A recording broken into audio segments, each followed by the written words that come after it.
एक ऐसा योद्धा जो पूरी दुनिया को पराजित कर अपने नाम कर लिया, जिन्हें पूरी दुनिया सिकंदर के नाम से जानती है, वह अलेक्जेंडर तृतीय तथा अलेक्जेंडर मैसेडोनियन नाम से भी जाना जाता है। अपनी मृत्यु तक वह उस तमाम भूमि को जीत चुका था जिसकी जानकारी प्राचीन ग्रीक लोगों को थी, इसलिए उसे विश्व विजेता भी कहा जाता है और उसके नाम के साथ महान या द ग्रेट भी लगाया जाता है। इतिहास में वह सबसे कुशल और यशस्वी सेनापति माना गया है। इतिहास में बहुत सारे राजा हुए, लेकिन एक ही ऐसा राजा है जिसके नाम के आगे दुनिया महान लगाती है, वो है सिकंदर महान।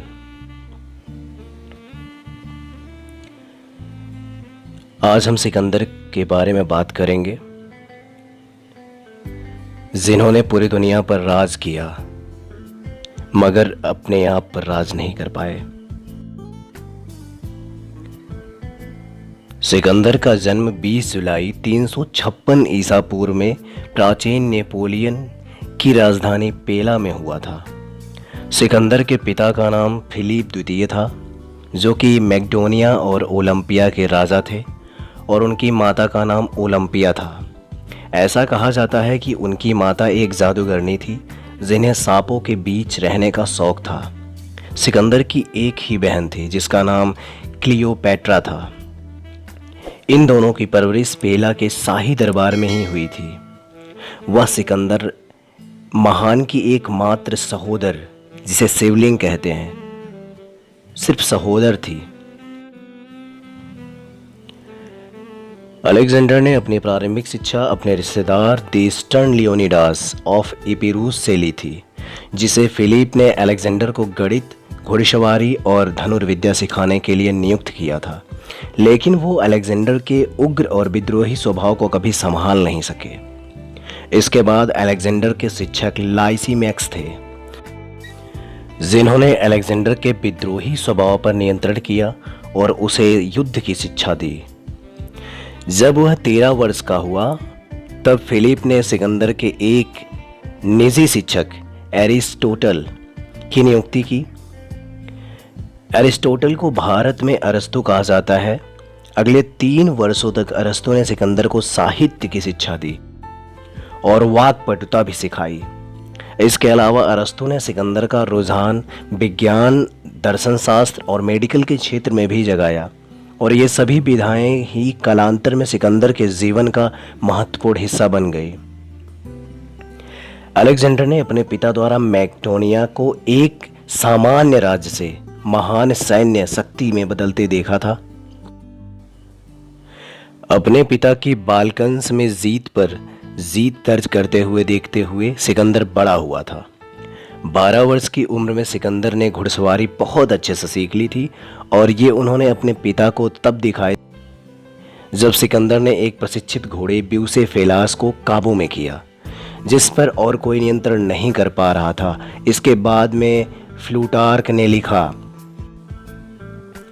फिलिप और उनके दोस्त पहले चिंता भरी खामोशी से परिणाम की प्रतीक्षा कर रहे थे और ये मान रहे थे कि फिलिप के पुत्र का करियर और जीवन अब खत्म होने वाला है।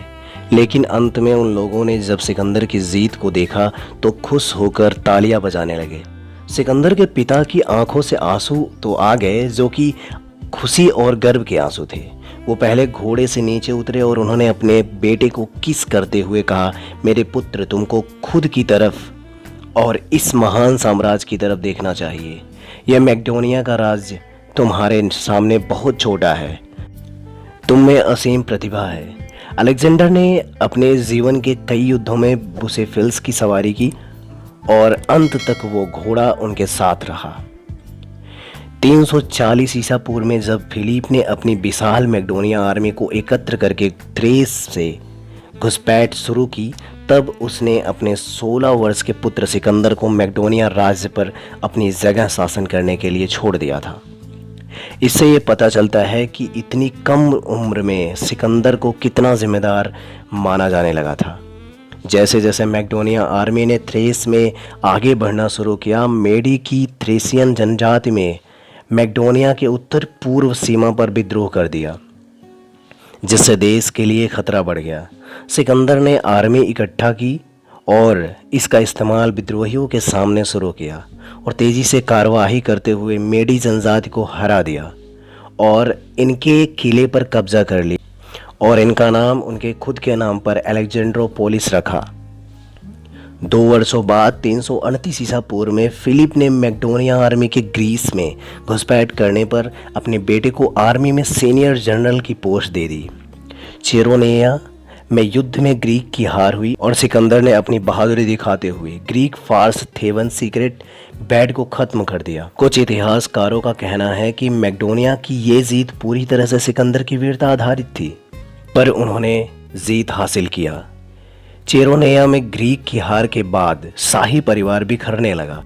फिलिप ने भी क्लियोपेट्रा से शादी कर ली। शादी के समारोह में क्लियोपेट्रा के अंकल ने फिलिप के न्यायसंगत उत्तराधिकारी होने पर सवाल लगा दिया। सिकंदर ने अपना कप उस व्यक्ति के चेहरे पर फेंक दिया और उसे बास्टर्ड चाइल्ड कहने के लिए अपना क्रोध व्यक्त किया। फिलिप खड़ा होता है और उसने सिकंदर पर अपनी तलवार तानी, जो कि उसके अर्धचेतन अवस्था में होने के कारण चेहरे पर ही गिर गई। सिकंदर तब क्रोध में चिल्लाया कि देखो, यहाँ वो आदमी खड़ा है जो यूरोप से एशिया तक जीतने की तैयारी कर रहा है, लेकिन इस समय अपना संतुलन खोए बिना एक टेबल तक पार नहीं कर सकता। इसके बाद उसने अपनी माँ को साथ लिया और एपिरिस की तरफ चला गया। हालांकि उसे लौटने की अनुमति थी, लेकिन इसके बाद काफ़ी समय तक सिकंदर मैकेडोनिया कोर्ट से बिलग ही रहा। लगभग 336 ईसा पूर्व अलेक्जेंडर की बहन ने मोलोसियन के राजा से शादी की। इसी दौरान होने वाले महोत्सव में पौसानियास ने राजा फिलिप द्वितीय की हत्या कर दी। अपने पिता की मृत्यु के समय अलेक्जेंडर 19 वर्ष का था और उसमें सत्ता हासिल करने का जोश और जुनून चरम पर था। उसने मैकेडोनिया आर्मी के साक्ष्यागार के साथ जनरल और फौज को एकत्र किया, जिनमें वो सेना भी शामिल थी जो केरोनिया से लड़ी थी। सेना ने अलेक्जेंडर को सामंती राजा घोषित किया और उसके राजवंश के अन्य वारिसों की हत्या करने में मदद की। ओलंपिया ने भी अपने पुत्र की इसमें मदद की। उसने फिलिप और क्लियोपेट्रा की पुत्री को मार दिया और क्लियोपेट्रा को आत्महत्या करने के लिए मजबूर कर दिया। इस तरह सिकंदर जहां भी जाता वहां जीत हासिल कर लेता और वो चलते चलते समुद्र पार करने के बाद एशियाई पर भी अपना कब्जा कर लिया। वहां उन सबको पराजित कर अपना नाम दर्ज करा लिया और वहां का राजा बन गया।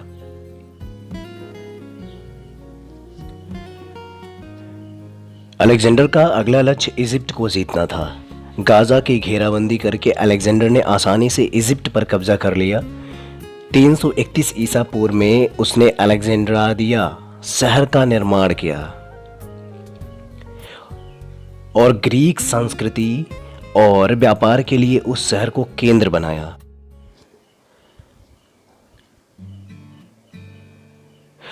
उसके बाद अलेक्जेंडर ने गौगमेला के युद्ध में पार्सिया को भी हरा दिया।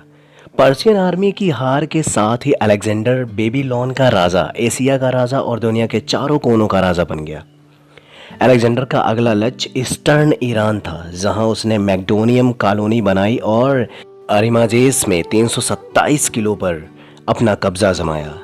प्रिंस ओक्जियार्टेस को पकड़ने के बाद उसने प्रिंस की बेटी रोक्साना से विवाह कर लिया और 326 ईसा पूर्व में यूनानी शासक सिकंदर ने भारत पर आक्रमण किया था। पंजाब में सिंधु नदी को पार करते हुए सिकंदर तक्षशिला पहुंचा। उस समय चाणक्य तक्षशिला में अध्यापक थे। वहां के राजा आम्भी ने सिकंदर की अधीनता स्वीकार कर ली। चाणक्य ने भारतीय संस्कृति को बचाने के लिए सभी राजाओं से आग्रह किया, किंतु सिकंदर से लड़ने कोई नहीं गया और पश्चिम उत्तर प्रदेश के अनेक राजाओं ने तक्षशिला की देखी सिकंदर के सामने आत्मसमर्पण कर दिया।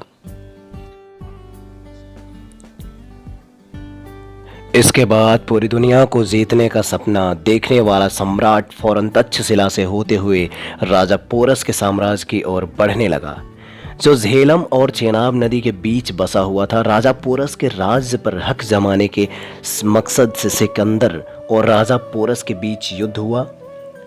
तो राजा पोरस ने बहादुरी के साथ सिकंदर के साथ लड़ाई की, लेकिन काफ़ी संघर्ष और कोशिशों के बावजूद भी उसे हार का सामना करना पड़ा। वहीं इस युद्ध में सिकंदर की सेना को भी भारी नुकसान पहुंचा था। आपको बता दें कि राजा पोरस को काफी शक्तिशाली शासक माना जाता था। वहीं पंजाब में झेलम से लेकर चेनाब नदी तक राजा पोरस का राज्य था। युद्ध में पोरस पराजित हुआ, परंतु सिकंदर को पोरस की बहादुरी ने काफी प्रभावित किया था, क्योंकि जिस तरह राजा पोरस ने लड़ाई लड़ी थी उसे देख सिकंदर दंग रह गए थे।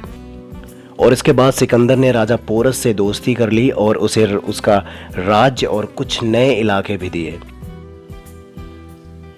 दरअसल सिकंदर को कूटनीतिज्ञ समझ थी, इसलिए आगे किसी तरह की मदद के लिए उसने पोरस से व्यवहारिक तौर पर दोस्ताना संबंध जारी रखे। उसके बाद सिकंदर की सेना ने छोटे हिंदू कठगढ़ राज्य के साथ लड़ाई की।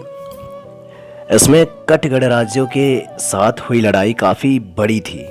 आपको बता दें कि कठ जाति के लोग अपने साहस के लिए ही जानी जाती थी।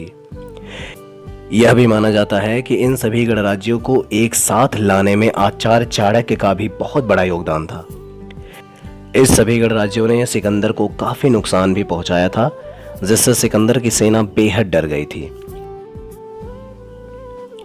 सिकंदर ब्यास नदी तक पहुंचा, परंतु वहां से उसे वापस लौटना पड़ा, क्योंकि कठों से युद्ध लड़ने के बाद उसकी सेना ने आगे बढ़ने से मना कर दिया था।